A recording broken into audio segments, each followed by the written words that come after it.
Muchas gracias. Buenas tardes para todo el público asistente.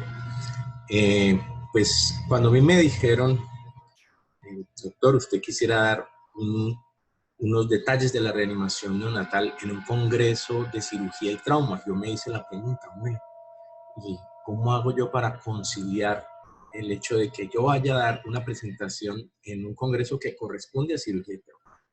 Luego me hice la siguiente pregunta. Bueno, cuando yo soy estudiante, cuando yo ya soy médico, cuando yo ya he tenido cierto tipo de experiencia en el tratamiento o en el manejo de pacientes gravemente enfermos, realmente me dicen, reanime al lactante, reanime un niño de 5 años, haga un proceso de reanimación en un adulto. Y probablemente yo he tenido la oportunidad de haber hecho uno o hasta dos diferentes tipos, cursos o métodos de reanimación en ese tipo de paciente, bien sea en un ambiente hospitalario, en una sala de emergencias, o en un ambiente externo, en calle o en un centro comercial o algo por el estilo, en donde se me haya presentado la posibilidad o la probabilidad de aplicar una serie de conceptos que todo médico debe tener cuando conoce y reconoce los eventos en los cuales uno tenga que aplicar esos conceptos a un paciente en una posición determinada. Estamos hablando de trauma o cirugía. Pero la verdad es que nunca me había puesto a pensar si ese preciso momento de la vida, que es el momento del nacimiento, tuviera que considerarse un evento para ser considerado en trauma. Y definitivamente, después de pensarlo 2 o 3 veces, me doy cuenta que sí, porque realmente la reanimación neonatal, cuando se requiere de la aplicación de la reanimación neonatal, es un evento de trauma. Entonces cabe perfectamente indicar que el trauma no necesariamente tiene que ser un evento contusivo ni un evento traumático. El trauma también es un evento asfíctico. Y dentro del concepto de evento asfíctico, entonces cabe perfectamente considerar que yo debo también reconocer muchos elementos de la reanimación neonatal como parte de esa situación, el trauma al nacer. Aunque pues al nacer no es que sea un trauma, pero muchas veces los eventos asfícticos que pueda vivir un feto en su transición a la vida extrauterina, podemos considerarla entonces un evento de trauma. Por lo tanto, entonces entremos en materia. Reanimar a un recién nacido. Reanimar a un recién nacido no es lo mismo que reanimar a un niño o a un adulto. Es completamente diferente. Y eso es clarísimo. Tan claro es que cuando nosotros estamos reanimando a un adulto, siempre vamos a tener en cuenta el concepto CVA. Primero, la circulación, luego la respiración y por último la vía aérea, el concepto CVA para la reanimación en un adulto o en un niño mayor. Sin embargo, cuando nosotros estamos hablando de la reanimación en un recién nacido, la cosa cambia, porque la reanimación del recién nacido aplicamos el concepto ABC, como a veces tenemos que utilizarlo en el niño con politrauma. ABC quiere decir mantener la vía aérea, la respiración, como B, y por último C, la circulación. Y en el recién nacido, esta línea de ABC es más directa que en cualquier otro evento que tengamos que aplicar conceptos en reanimación. Entonces, cuando nosotros hablamos de la reanimación de un recién nacido, siempre vamos a tener en consideración A como vía aérea permeable, B como respiración y C como circulación. En último aspecto, la circulación, sabiendo que en el adulto o en el niño mayor, la circulación es el primer aspecto. Ya teniendo en cuenta esta gran diferencia entre cómo reanimar un recién nacido o cómo reanimar un adulto, entonces vamos a tener otras consideraciones. Por ejemplo, la reanimación de un adulto en un niño puede hacerse, como les decía al principio, en cualquier ambiente. Puede ser intrahospitalario o extrahospitalario. En cambio, el ambiente en el cual nosotros aplicamos conceptos de reanimación en un recién nacido solamente lo vamos a encontrar en dos momentos bien definidos. Estos momentos son la sala de parto, el momento del delivery, el momento del parto, o la sala de cirugía cuando se ha programado una cesárea en forma pues programada con tiempo o una cesárea de emergencia. En ese momento es que cualquiera de las situaciones que nosotros tenemos que considerar en la reanimación neonatal, las tenemos que aplicar. O sea que ese ambiente definido, ya lo sabemos, es un ambiente puramente hospitalario. Ahora, dentro de la reanimación neonatal tenemos que entender que hay unos principios básicos para aplicar reanimación. Lo primero, ¿a quién? Pues obviamente al 100% de los recién nacidos. Todo recién nacido debe aplicarse los principios básicos de la reanimación. El 100%. Encontramos esta pirámide invertida que nos indica cómo es que nosotros aplicamos los conceptos de reanimación. ¿A quién aplicárselo? A la gran mayoría de los recién nacidos, por no decir que a la totalidad, tenemos que darle un soporte básico. Y ese soporte básico es a suministrar calor, garantizar que la vía aérea esté permeable, que el niño haga su proceso de transición como lo debe hacer, o sea que nosotros debemos saber cuáles son los procesos naturales de transición de la vida fetal a la vida extrauterina y aplicar medidas de reanimación de acuerdo a lo que nosotros consideremos que no está pasando o no está cursando bien. En el 90% de los casos, casi todos los recién nacidos, 9 de cada 10 recién nacidos, solamente requieren soporte básico, que no sería el motivo de nuestra charla en este congreso, en este seminario taller. Entonces vamos de lo más frecuente a lo menos frecuente. De lo más frecuente es que no tengamos sino que darle un soporte básico a un recién nacido, pero en la misma medida que el recién nacido no tenga su capacidad perfecta de soportar este ambiente externo en el cual vamos a vivir todo el resto de nuestras vidas, entonces nosotros debemos establecer qué debemos hacer para que ese niño haga esa transición normal. Pues primero, establecer la ventilación efectiva. Cuando un recién nacido requiere establecer la ventilación efectiva, lo primero que tenemos que saber es cómo, con qué o a través de qué medio vamos nosotros a hacer esa ventilación efectiva. Lo podemos hacer con una bolsa de anestesia y máscara, o una bolsa autoinflable y máscara, a través de la intubación endotraqueal o a través de la reanimación en un aparatito que nosotros llamamos Neopuff, que realmente es un reanimador en T, que es un aparatito que le suministra la presión positiva a determinada cantidad de presión y a una cantidad de oxigenación determinada. La tendencia actual de los que estamos reanimando recién nacidos en las salas de cirugía o en las salas de parto es a tener aparatos de reanimación y no tener que recurrir a la bolsa de anestesia, ni siquiera a la bolsa autoinflable y máscara, sino recurrir al aparato. Pues no todos tenemos la tecnología a nuestra disposición, por eso tenemos que seguir aprendiendo cómo hacer la reanimación con cualquier método que tengamos a disposición y que lo sepamos utilizar. La gran mayoría de los niños que nacen, que requieren soporte respiratorio, solamente requieren soporte respiratorio y nada más. Algunos de ellos van a requerir soporte respiratorio y soporte circulatorio.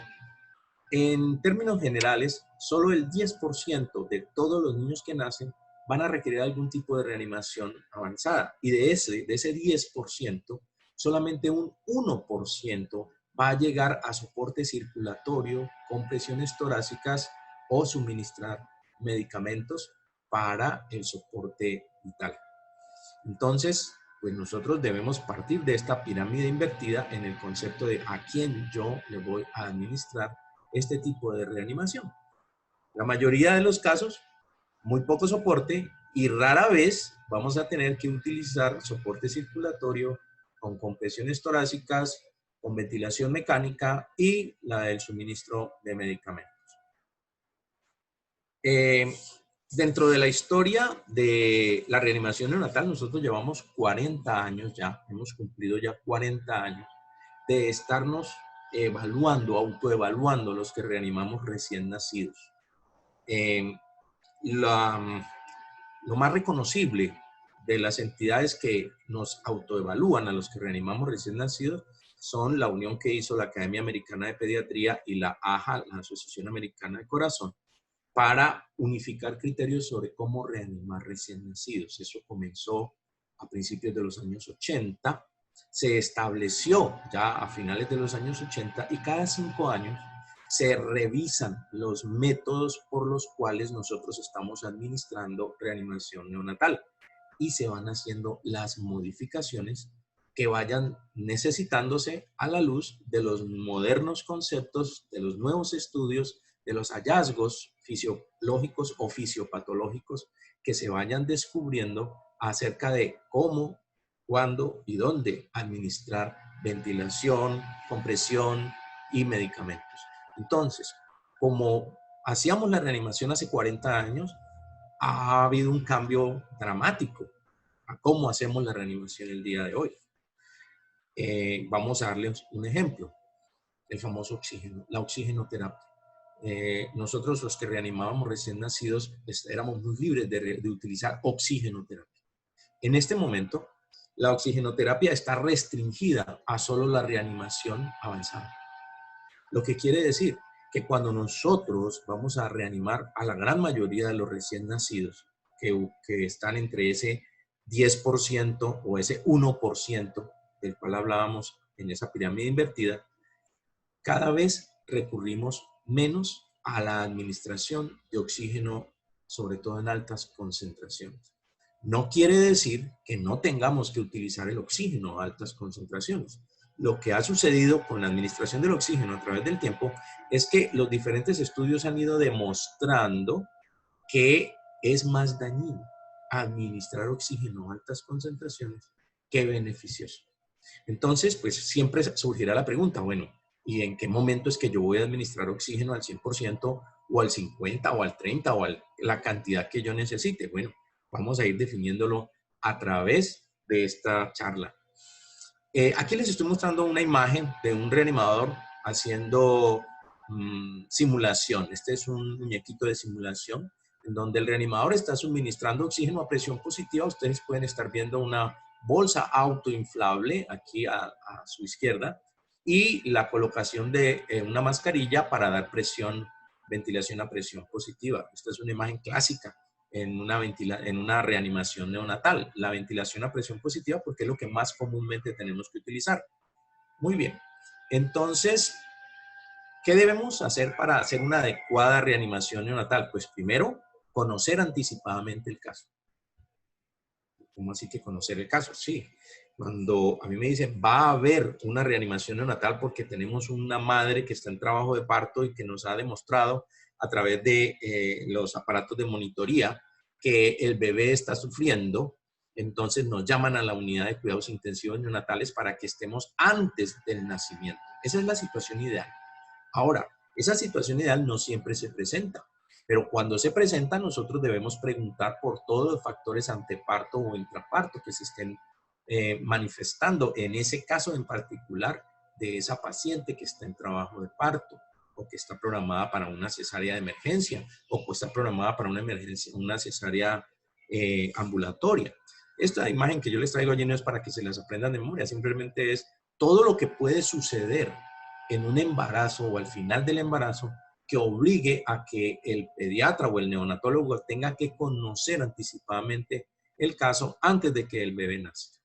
Sin embargo, cuando nosotros ya conocemos, nos han llamado, pues tenemos que también entender que en esos ambientes a los cuales yo estaba nombrando, la sala de parto o la sala de cirugía, deben estar preparados para la reanimación neonatal avanzada, no la atención del 90% de los casos de los niños, porque el 90% de los casos de los niños van a ser cuidados básicos, pero nosotros debemos estar preparados y desafortunadamente casi siempre pasa de que cuando más necesitamos estar preparados es cuando menos tuvimos tiempo para hacer esa preparación.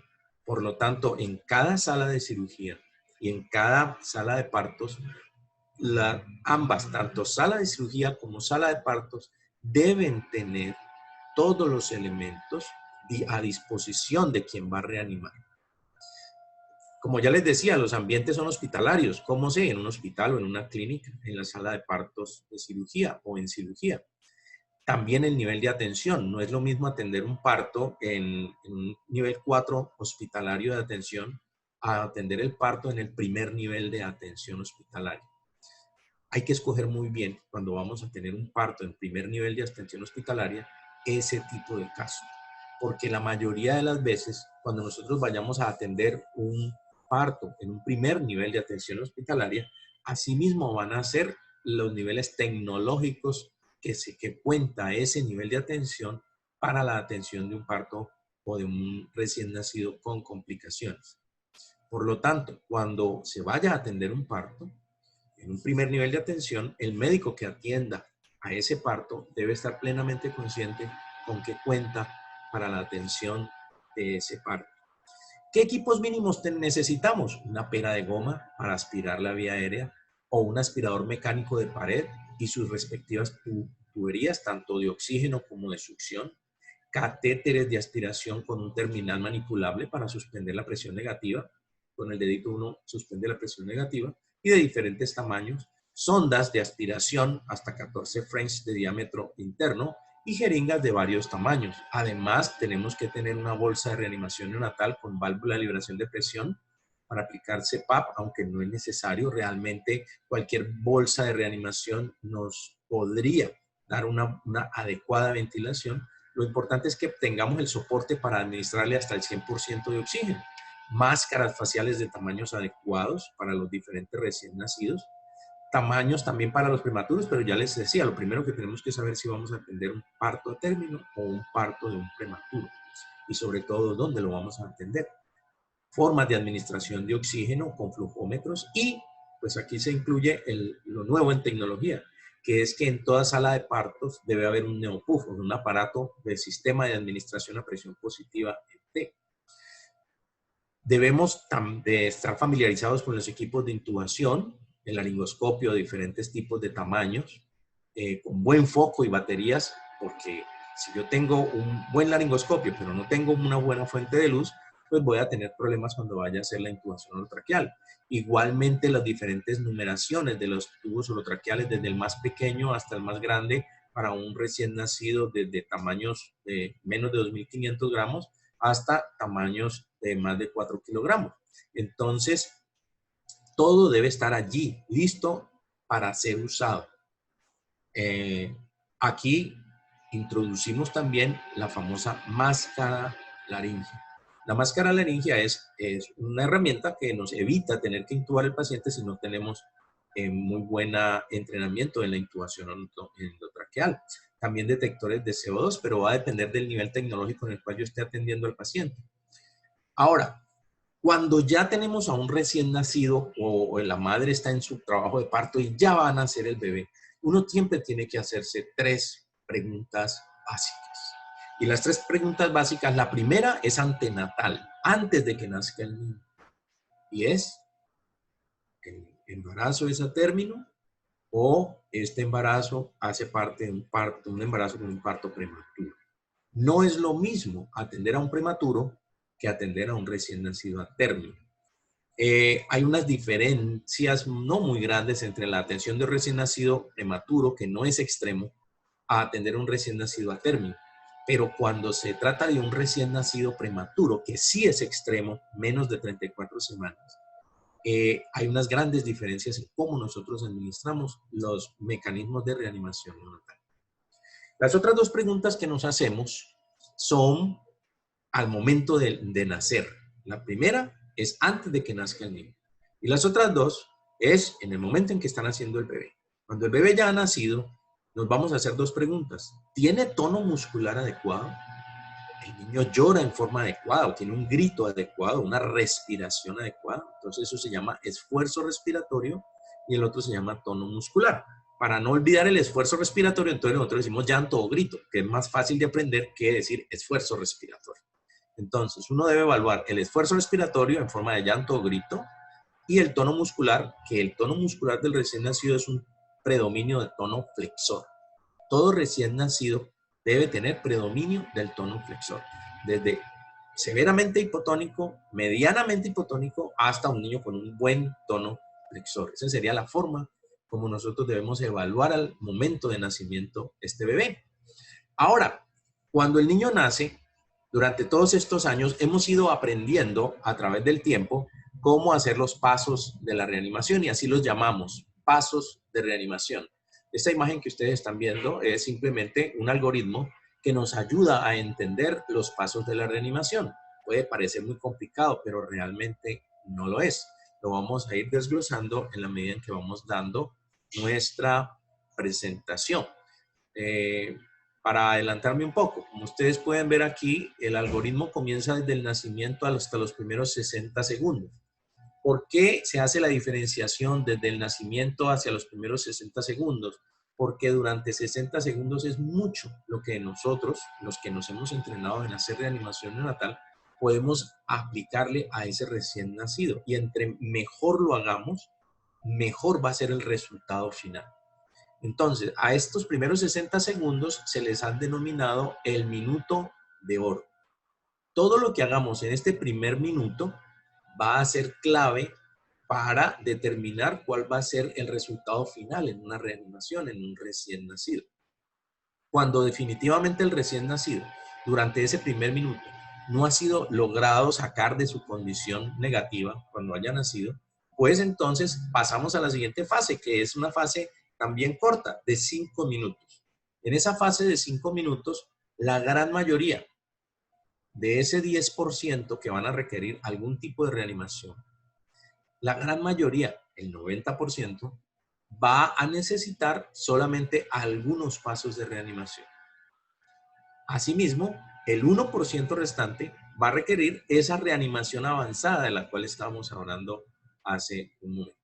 Entonces, volvemos al primer minuto. Cuando nosotros reconocemos bien qué hacer en este primer minuto, la mayoría de las veces nuestros recién nacidos terminan en atención de rutina. O sea, proporcionar calor, despejar las vías aéreas solo si es necesario, secar y estimular.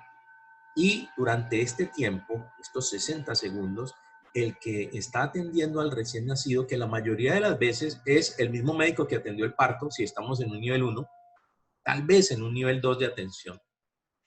Y en un nivel 3 o un nivel mayor de atención hospitalaria ya vamos a tener un equipo de trabajo, un pediatra, una fisioterapeuta, una terapeuta respiratoria, una enfermera dedicada única y exclusivamente al apoyo del recién nacido en el momento de nacer.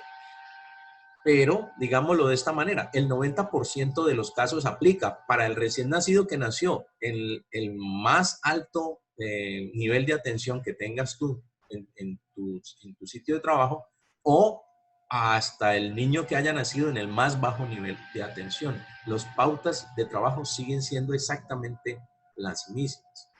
Y luego, entonces, vamos a ir desglosando estas imágenes. ¿Cómo aplicaría entonces esto? Al nacer, ¿qué le hacemos? Pues le preguntamos, primero, antes de que nazca, ¿el embarazo da término? Cuando nació, ¿respira o llora? ¿Tiene un buen tono muscular? Si respira, llora, tiene un buen tono muscular, ¿qué es lo que debemos hacer? Pues simplemente aplicarle las maniobras básicas de atención. Pero si el pacientico, este bebé, este recién nacido, no tiene o no llena estos 3 requisitos, ser un niño a término, que respira cuando inmediatamente nace, que tiene un buen tono muscular desde ese momento de nacer, entonces debemos iniciar de inmediato y sin perder tiempo las maniobras de reanimación. ¿Cuál sería la maniobra básica de la reanimación? El estímulo táctil.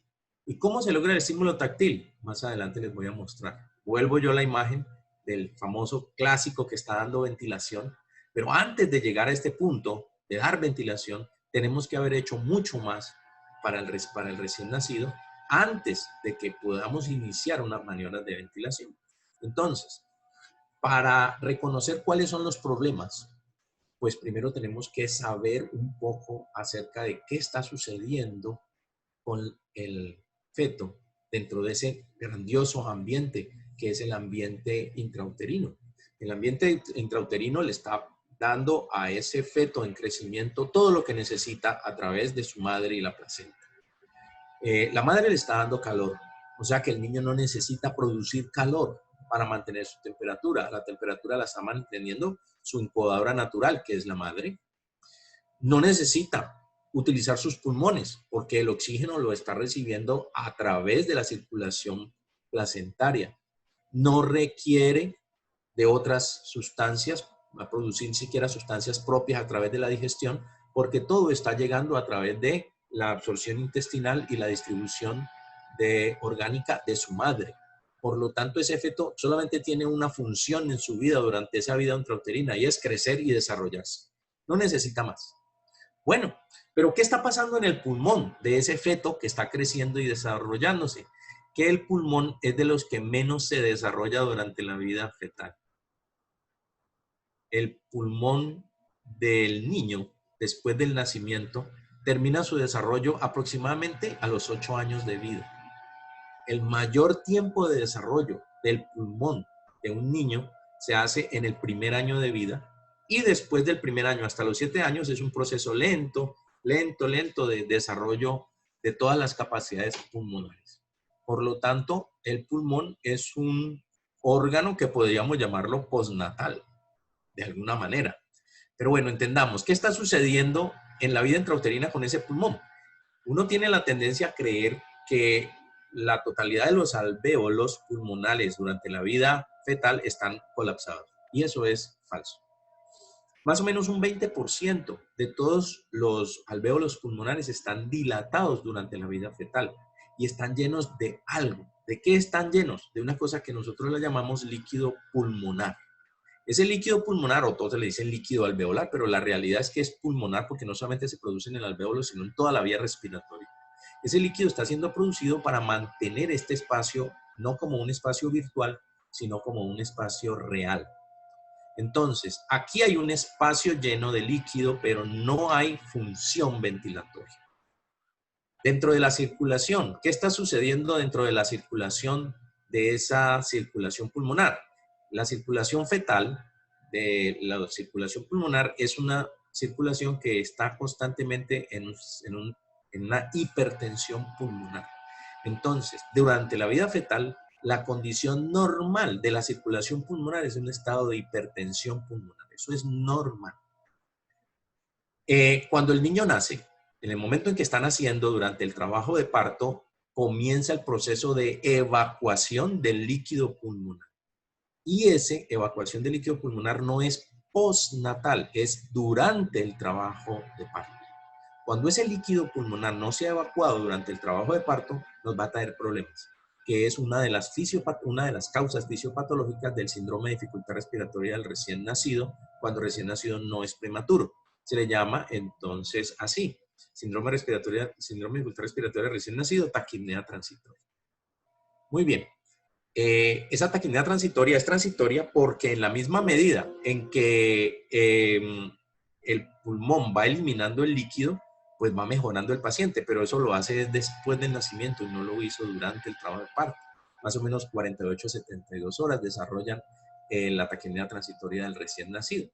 ¿Qué pasa con el líquido pulmonar? El líquido pulmonar que estaba ocupando los alvéolos viene a ser cambiado durante las primeras respiraciones por aire. Ese cambio es un cambio progresivo, no la totalidad de los alvéolos dilatados hacen ese cambio de inmediato, va siendo progresivo, hasta que la totalidad del líquido pulmonar es cambiado por aire, el aire que respiramos. En la misma medida en que respiramos aire, esta circulación pulmonar comienza a recibir mayor concentración de oxígeno. Y en la misma medida que hay mayor concentración de oxígeno, encontramos un efecto farmacológico del oxígeno. El oxígeno es un vasodilatador.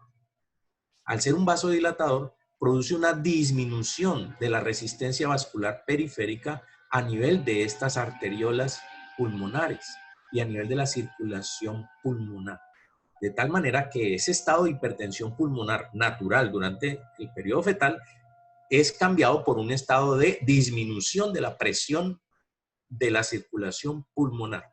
Al disminuir la presión intrapulmonar de los vasos sanguíneos, aumenta el flujo hacia los pulmones. Y es allí donde comienza el proceso de respiración, de ventilación pulmonar. Intercambio de gases entre alvéolos y circulación pulmonar. Como les decía hace un momento, el 80% de los alvéolos pulmonares permanecen cerrados después del nacimiento y ellos se van desarrollando hasta cumplir aproximadamente un año de vida. Desde el primer año de vida hasta los 8 años, el desarrollo pulmonar es muy lento y muy pobre, ya es muy poco, pero es muy importante. Bueno, aquí les estoy mostrando ya otro detalle que no es pulmonar, sino circulatorio, y es la circulación fetal. La circulación fetal es diferente a la circulación del adulto.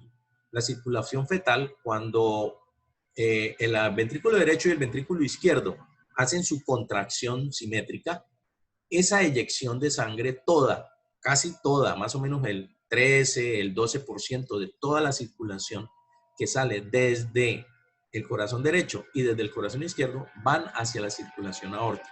Esta sangre, tanto la aórtica como la pulmonar, es una sangre enriquecida en oxígeno proveniente de la placenta. Y eso es lo que ayuda a que se desarrolle adecuadamente el feto. Mira, nosotros hemos observado cuánta concentración de oxígeno hay más o menos a nivel del arco aórtico. A nivel del arco aórtico hay aproximadamente 35 milímetros de mercurio de presión de oxígeno, presión parcial de oxígeno. Y con esos 35 milímetros de mercurio de presión parcial de oxígeno, un feto se desarrolla adecuadamente. ¿Qué quiere decir eso?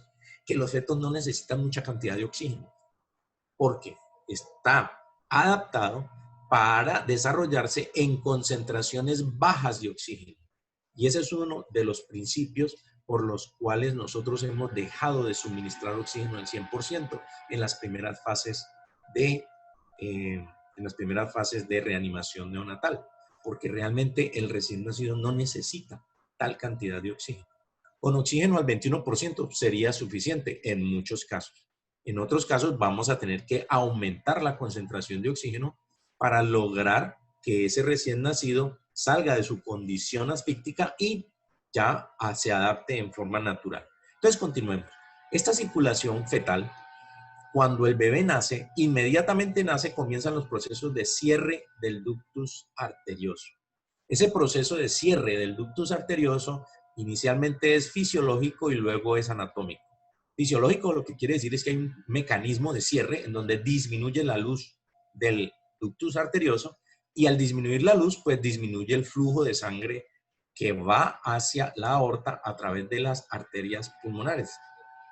Al disminuir ese flujo, se diferencian, o se hace una diferenciación entre la circulación pulmonar y la circulación aórtica, que no estaba presente en la vida fetal, era la misma circulación. Ahí la podemos ver en azul. Y ahí vemos cómo cuando el ductus se cierra, aumenta el flujo sobre las arterias pulmonares y al haber aumento de flujo de sangre hacia el pulmón, hay un aumento en la ventilación pulmonar.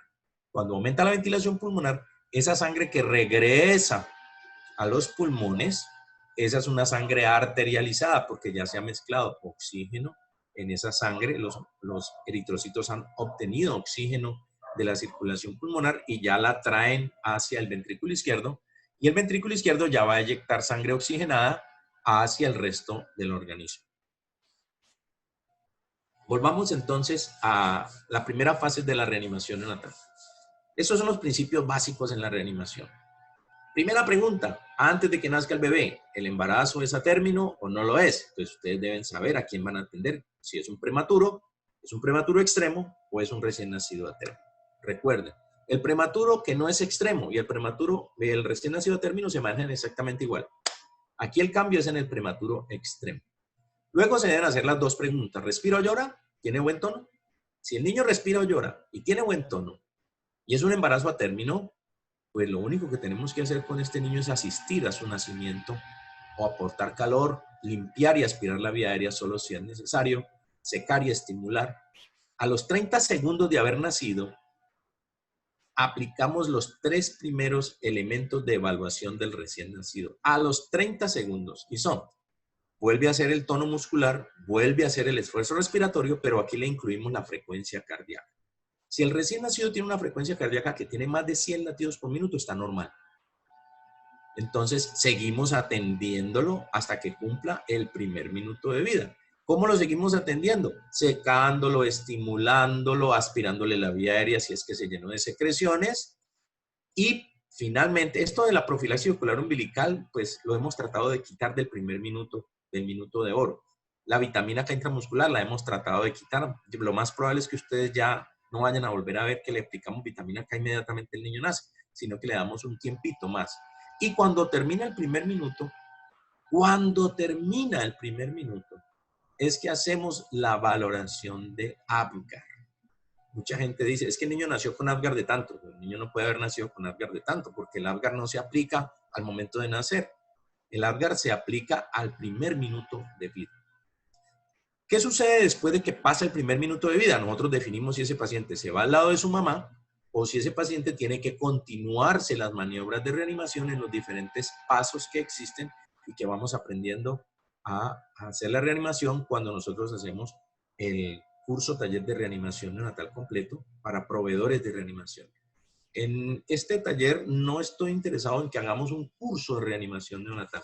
Estoy interesado en que ustedes conozcan los principios básicos y cómo hacer los pasos de la reanimación. Aquí introducimos un nuevo concepto que apenas ahora estamos manejando desde hace muy pocos años, que es medir la saturación de oxígeno del niño después del primer minuto de vida. Mucho cuidado, no voy a medir la saturación de oxígeno durante el minuto de oro.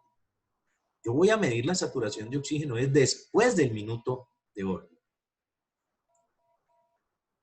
¿En qué consiste? Lo que nos están queriendo decir es que tenemos que aplicar innovación tecnológica que ya la tenemos a nuestra disposición y que si la tenemos que utilizar. Los sensores de pulso oxímetro neonatal nos pueden decir después del primer minuto cuánto es la saturación normal del recién nacido. Y miren cuál debe ser la saturación normal del recién nacido en el primer minuto.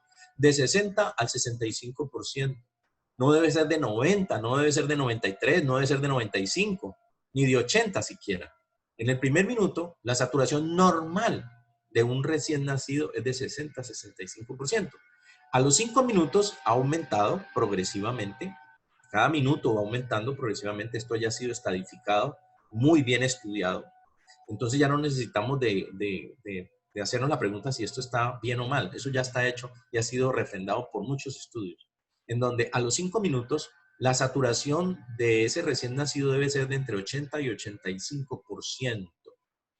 A los 10 minutos ya debe estar entre 85 y 95%. Respirando aire, oxígeno al 21. Muy bien, esta es el aparatito de la sonda con la cual nosotros vamos a medir la saturación. Siempre se debe colocar en el lado derecho del niño, brazo derecho, palma derecha, muñeca derecha, oreja derecha. Mire, aquí están ustedes observando cómo está colocado. Aquí está el sensor emitiendo la luz y acá detrás está el receptor que nos está diciendo cuál es la concentración, el porcentaje de concentración de oxígeno en esa circulación. ¿Por qué la circulación del lado derecho? A esa circulación del lado derecho en el brazo derecho se le llama preductal. También hemos introducido, pues no este termómetro, sino sondas de termómetro para medir a la temperatura del niño en tiempo real. Estamos midiendo la temperatura del niño directamente con sonditas de oxígeno, ¿no? de temperatura, no necesariamente esta. Y también estamos introduciendo la colocación de unas almohadillas de electrodos para medir el D2 básicamente y la frecuencia cardíaca. Esto debe ser parte ya de toda reanimación neonatal en cualquier nivel de atención. Yo sé que en muchos niveles de atención no van a encontrar todo lo que yo estoy indicándoles acá. Sin embargo, ustedes deben de solicitarlo, pedirlo. Miren, es que ya lo tenemos que tener a disposición cuando vayamos a atender partos. Bueno, ahí le estoy mostrando un D2 y aquí estoy mostrándole ya un aparato un poquito más sofisticado que un medidor de D2, pero estos ya son aparatos un poco más sofisticados que no es necesario que los tengamos en primero o un segundo nivel de atención hospitalaria. Muy bien. ¿Cómo estimular? Pues estimular es extremadamente sencillo, pareciera, pero se observa uno cómo muchas veces las personas se equivocan la estimulación. La forma adecuada, según la AJA, y según la Academia Americana de Pediatría, que debemos estimular es palmaditas en la planta del pie o golpecitos en la planta del pie. Frotar la espalda o frotar la parte inferior del abdomen. Ojo, frotar, no presionar el abdomen, frotar. De las 3 que están allí, en todos mis cursos de reanimación, yo solamente les recomiendo solo uno. Las palmitas, dar o golpecitos o palmadas sobre la plantita del pie. Muy bien. ¿Qué otras cosas tenemos? Pues cuando nosotros vayamos a reanimar tenemos que tener todo esto a disposición, que yo lo habíamos hablado al principio. Pero viene otro elemento importantísimo y es el secado. Se nos olvida que el niño viene de un ambiente húmedo y la forma de perder calor a través de la evaporación es impresionante. Entonces nosotros debemos garantizar el secado. Sequen bien al recién nacido. Quítenle todos los residuos de humedad que tengan. Y cuando le hayan quitado todos los residuos de humedad desde la cabeza hasta los pies, esta toallita o esta compresa o lo que tengan para el secado es retirarse y colocarlo lejos del bebé. Porque si lo colocan al lado, esta misma manta húmeda o esta misma compresa húmeda se va a encargar de hacerles perder temperatura al recién nacido. Bueno, aquí estamos viendo pues una imagen de 2 personas haciendo una reanimación con todos los equipos, con todos los juguetes. No siempre vamos a tener esa posibilidad. Aquí tenemos un recién prematuro, un recién nacido prematuro extremo, y como pueden ver o pueden ver ustedes, aquí estamos colocándole una bolsita plástica para evitar pérdidas de calor por evaporación y mejorar la temperatura, el microclima de temperatura que el recién nacido está obteniendo a través de las fuentes externas de calor. Esa sería una diferencia entre la reanimación del prematuro extremo y la reanimación de un niño a término. Aquí introducimos las máscaras laringeas. Muchas veces no estamos adecuadamente entrenados para hacer una intubación orotraqueal, pero la colocación de una máscara laringea es extremadamente sencilla, muy fácil de aprender. Por lo tanto, les recomiendo que hagan un proceso de aprendizaje, de entrenamiento básico de cómo colocar una máscara laringea.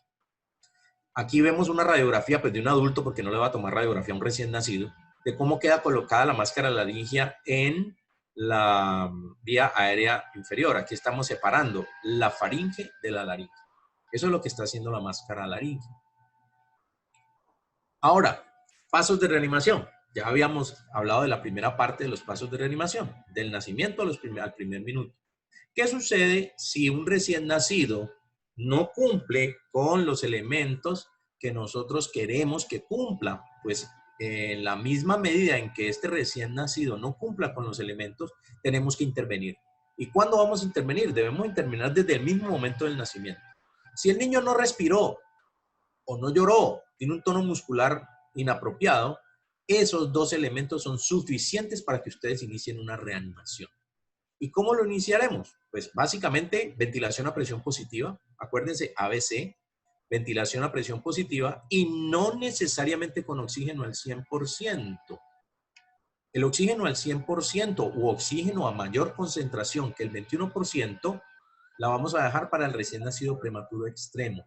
Es más, hasta este momento no tenemos determinado cuánta cantidad de oxígeno es realmente la ideal para reanimar a un recién nacido prematuro extremo. Eso no lo tenemos definido. A partir del 2020 íbamos a hacer una nueva revisión o las personas que se encargan de hacer la revisión de reanimación y nos iban a dar luz de cuánta concentración de oxígeno. Pues no sé con esta situación actual si eso se cumpla para octubre de este año o lo tengamos que posponer para el próximo año. Pero lo que necesitamos saber, los que reanimamos, es si vamos a dar oxígeno al 100 o menos del 100 en un recién nacido prematuro extremo. En un recién nacido a término o en un recién nacido prematuro que no es extremo, pues no vamos a comenzar con oxígeno de ninguna clase, con aire, o sea, oxígeno al 21%. Y si el niño aplica y cumple con todo lo que le hemos dado, que le hicimos una reanimación básica y el niño respondió correctamente, pues lo llevamos a atención de rutina.